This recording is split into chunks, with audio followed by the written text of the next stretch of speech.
Welcome to the Hindu Daily. Yeah, it's great to be here. So, if you look closely at today's editorial section, there's this really fascinating kind of recurring theme that starts to emerge from the sources we're diving into. There really is. It's this intense friction between these massive macro-level state decisions, and the micro-level lives of everyday people. Right, the ripple effects. Exactly. Yeah. I mean, whether it's the geopolitical chess of the Middle East or like a mega project on a remote island, or even the deeply personal identity of a teacher in Uttarakhand, you kind of have to ask yourself, who pays the price when the state redefines the rules? You do. And I mean, we're starting right in the editorial section with the Israeli-American war on Iran, which is now in its third week. Right. And here in India, the ripple effects of that are sparking this deeply polarized debate about our own foreign policy. Oh, the divide in public opinion right now is remarkably sharp. Yeah. Yeah. I mean, on one side, you have people who firmly support the government stance, but on the other side, there is heavy criticism. What are they pointing to specifically? Well, people are pointing to the government's deliberate decision not to offer official condolences for the assassination of Iran's supreme leader, Ayatollah Ali Khamenei. Oh, wow. Yeah. Critics are calling this approach weak-kneed, or they're accusing the government of basically surrendering to American interests. Right. And, being actively hostile to Iran, which is a country that has historically been a very close civilizational friend to India. Well, and the criticism in the editorial is very specific, right? Like, the external affairs minister didn't even sign the condolence book at the Iranian embassy in Delhi. Exactly. They left it to the foreign secretary instead. Right. And then when the prime minister spoke to the Iranian president, it was strictly to ensure the safety of the 9,000 Indians in Iran. Like, there were no condolences offered during that call at all. None. But, to really understand these choices, you have to look at the underlying mechanics of foreign policy. Well, you have to look at how we define the purpose of foreign policy itself. And the editorial brings up this brilliant historical reference point. Oh, the Nehru letter. Yes. Just weeks before India's independence, Jawaharlal Nehru wrote a letter to Albert Einstein. Wait, Einstein. Yeah, Albert Einstein. Yeah. And in it, Nehru bluntly stated that foreign policy is inherently, quote-unquote, selfish. Wow. Right. He said it doesn't follow a moral compass. The only principle it truly follows is the principle of national interest. Okay, so it's not about who is, like, right or wrong on the global stage. Not at all. It's kind of like being the CEO of a massive company. You have to make these cold, calculated decisions for your shareholders. Exactly. Which in this case are the citizens, even if those decisions feel personally or, I don't know, morally uncomfortable. Like, you can't let historical friendships dictate a merger that would bankrupt the company. That is the perfect analogy. And when you look at the quote-unquote shareholder calculations in this specific conflict, I mean, the math is incredibly stark. Right, because of the U.S. ties. Yeah, America is currently India's largest trading partner. We rely heavily on them for state-of-the-art technology. Which we need. Absolutely crucial for developing defense capabilities. But then, on the other side of the equation, you have the Gulf states. Right, new workers. Exactly. There are nearly 10 million Indian citizens working in the Gulf. Their welfare is a massive priority. And not to mention, they send hundreds of billions of dollars in remittances back home. And isn't the Gulf the primary source of India's energy needs, too? It is. So, the administration has clearly calculated that they need to align with the Israeli-American coalition based on all of this. But the editorial points out some fascinating nuances, though, like the timing of the prime minister's visit to the Israeli parliament, the Knesset. Right, in late February. Yeah, it was widely known that an attack on Iran was imminent. And he was warmly received there, which obviously demonstrates a strong ideological affinity with Israel. Very strong. And yet, on the flip side, Iran still allowed Indian oil tankers safe passage through the Strait of Hormuz. Which is a crucial global shipping choke point. Exactly. And the editorial suggests that speaks more to the graciousness of Iran, despite what is being perceived as an unfriendly attitude from India. And if you connect this to the bigger picture, it really highlights the fluidity of political stances. I mean, foreign policy is driven by whoever is in power, rather than some strict, unchanging ideology. Give me an example. Well, a great historical example the source mentions is the nuclear deal with America. Oh, right. Yeah, when the Congress-led government under Manmohan Singh pursued it, the Bharatiya Janata Party opposed it. Right, they were totally against it. But then, once the BJP came into power, they not only embraced it, they actually went a step further and absolved the suppliers of nuclear reactors from liability for accidents. Wait, absolving suppliers of liability. That is a massive flip-flop. Why would they do that? Because of that cold calculus of national interest we talked about.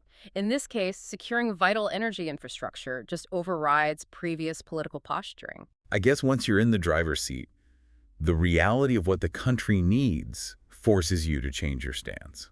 Exactly. And the government's duty is to explain this rationale to the public because, in a democracy, the people are more than capable of understanding these complex trade-offs. Right. Well, let's transition to our second editorial, because this idea of strategic autonomy and making calculated decisions for national interest, it doesn't just happen at international borders. No, it doesn't. It plays out right in our own domestic backyard. Which brings us to the Great Nicobar Island. Right. There's this mega infrastructure project currently underway there, and it's being touted as essential for national security and strategic interests. But on the ground, it's a totally different story. Oh, it's causing a major crisis for the local settler community. Yeah, we're talking about roughly 300 families, right? Ex-servicemen who were settled in Great Nicobar between, I think, 1969 and 1975. That's right. And they've already faced immense hardship. I mean, they were displaced when they first settled there and then displaced again after the devastating 2004 Indian Ocean tsunami. And now their land is being acquired for this new mega project. And the compensation is the real sticking point here. The core issue, yeah. So the rates that are being offered range from 113 to 180 rupees per square meter. Wait, 113 rupees? Yeah. Per square meter? That's not even a fraction of market value. Yeah. I mean, that is an absolute insult. It really is a staggering disparity. To put that in perspective, when land is acquired for tourism projects in the Andaman Islands, the compensation is anywhere from 11,370 to 20,500 rupees per square meter. Wow. Yeah. So the lone member of parliament from the region, Bishnu Ray, has actually written to the prime minister demanding 32 lakh per hectare. And he's pointing out procedural violations in the land acquisition process. But, the settlers are very clear that they are not opposing the infrastructure project itself. Right. They just want fair compensation. Under the 2013 Land Acquisition Act, exactly. But there is this massive kind of tragic contradiction here, isn't there? Oh, the tribal land. Yeah. While these settlers are fighting for financial justice over their own land, they are simultaneously collaborating with authorities to alienate 84 square kilometers of legally notified tribal reserve land. Right. And this land belongs to the Great Nicobarese and the Shutdown. Yes, and the Shutdown are a particularly vulnerable tribal group. I mean, they are a nomadic hunter-gatherer community. Mm-hmm. And the process of acquiring this tribal reserve has been marked by what the reports call serious, substantive, and procedural impropriety. Like what?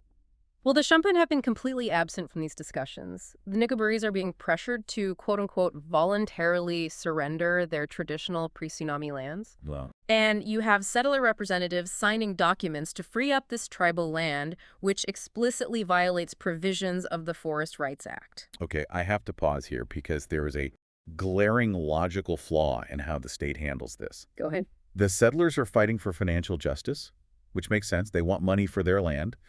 But what does compensation even look like for the Shutdown? That's the million-dollar question. Right. You're talking about a nomadic hunter-gatherer group. They have absolutely no use for the money we offer. You can't just hand a check to a community that relies entirely on the pristine forests and the sea for their culture and their survival. You really can't. It just highlights how, at a macro level, local communities and ecological rights often become these, minor pawns in the larger geopolitical agendas of the state. Absolutely.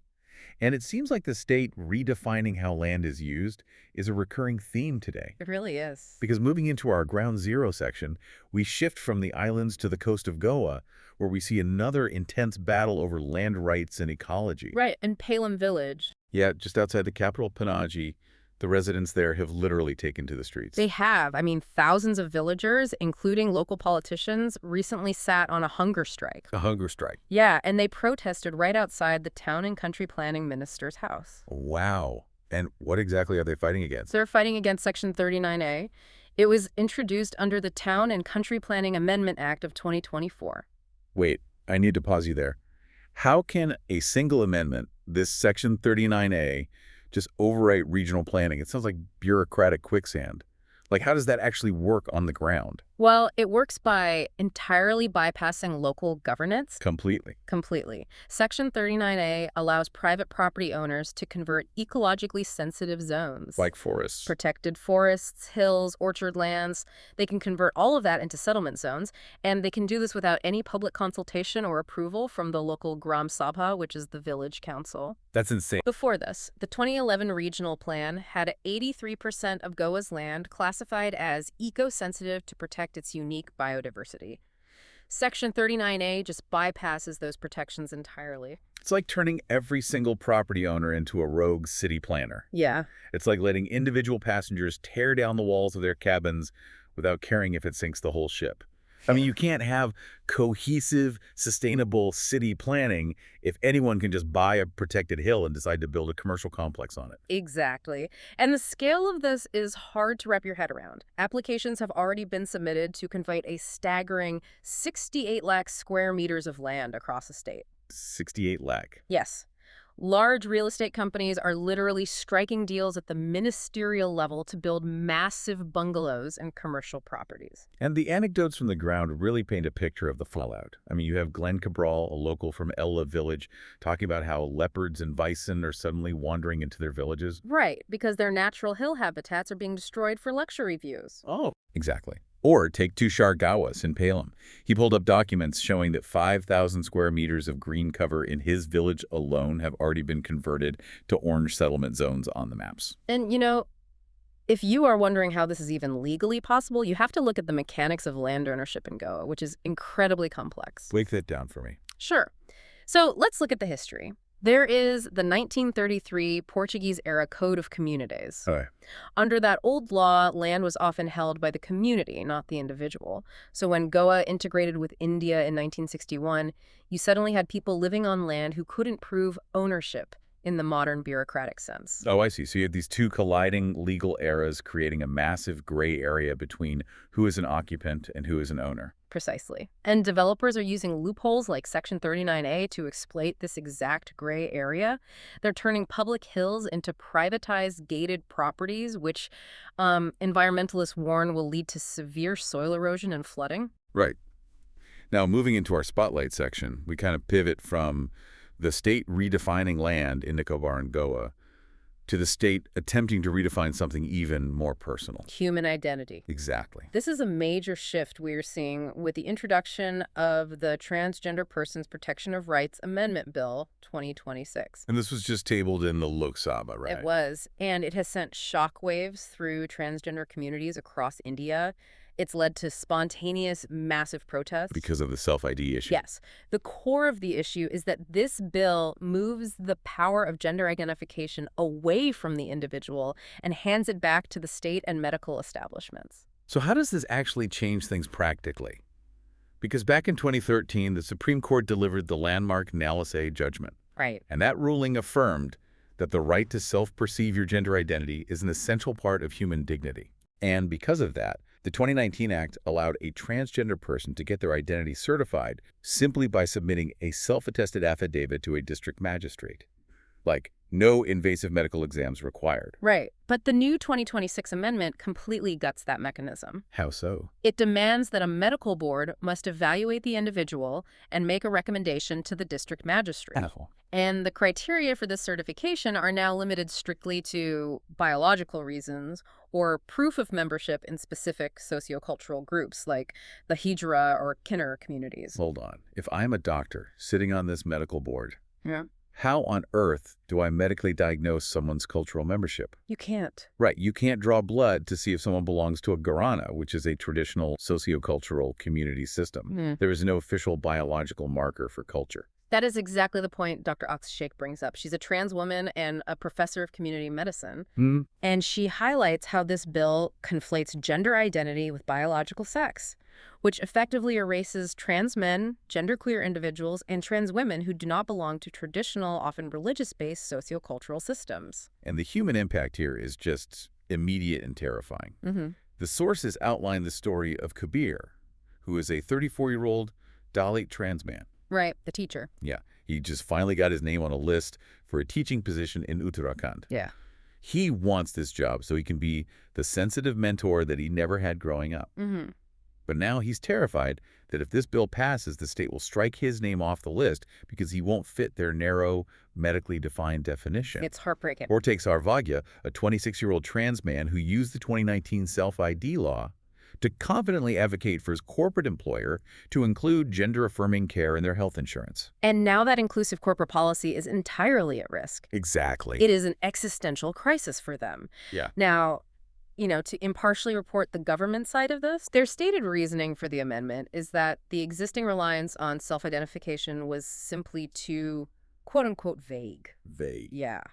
They argue this vagueness made it impossible for the administration to identify those who actually face severe social exclusion and genuinely need state protection. Okay. But Dr. Sheikh notes that this regression isn't happening in a vacuum. It mirrors conservative legislative shifts we've recently seen globally. Like where? In the U.S., the U.K., and Pakistan. In all those places, rights have been curtailed, and the focus has shifted back to medical verification of biological characteristics. Wow. I mean, if you were one of the 30,000 people who have already received your certificate under the old rules, you have to be wondering if your legally recognized identity is about to be erased. Absolutely. Well, let's stay in our spotlight section. Earlier in our first segment, we talked about the macroeconomics of the 10 million Indians working in the Gulf. Right, how their remittances are a cornerstone of our foreign policy. Right. But now let's look at the grim micro-reality of how some of those workers actually get there. Yes. Specifically, we are looking at the plight of women from the Konaseema district in Andhra Pradesh. By December 2025, over 15,000 workers from this district alone had migrated to Gulf Cooperation Council countries like Oman, Kuwait, and Qatar. And a lot of them are women, right? More than 70% of them are young women seeking work as domestic helpers. And the mechanics of this migration are deeply, deeply exploitative. We have the story of two sisters, Kamala and Raji. Yeah. They are mothers who just wanted to build homes for their families. And they were recruited by an unregistered agent, promised a salary of 100 Omani riyals a month. Which is about 24,000 rupees. Right. And they were flown to Muscat, but the moment they landed, a driver collected their passports. And that confiscation is the crucial first step in the trap. These unregistered agents essentially sell the workers to local sponsors for a commission. It's basically human trafficking. It is. Let's look at how this loop functions. So Kamala was hired under a 2-year work agreement, but she fell ill from overwork and isolation.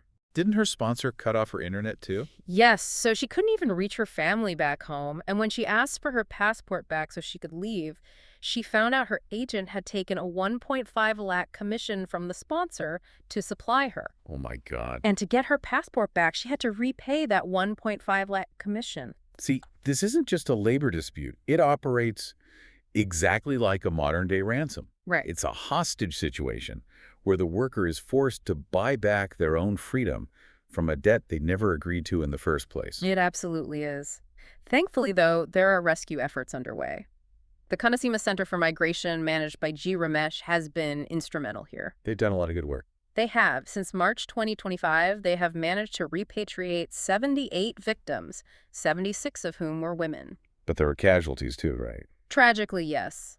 They also had to bring back 7 bodies of workers who died from illness or accidents. And if you want to talk about a cruel cycle, the authorities note that many of these unauthorized agents are actually former migrants themselves. Yes.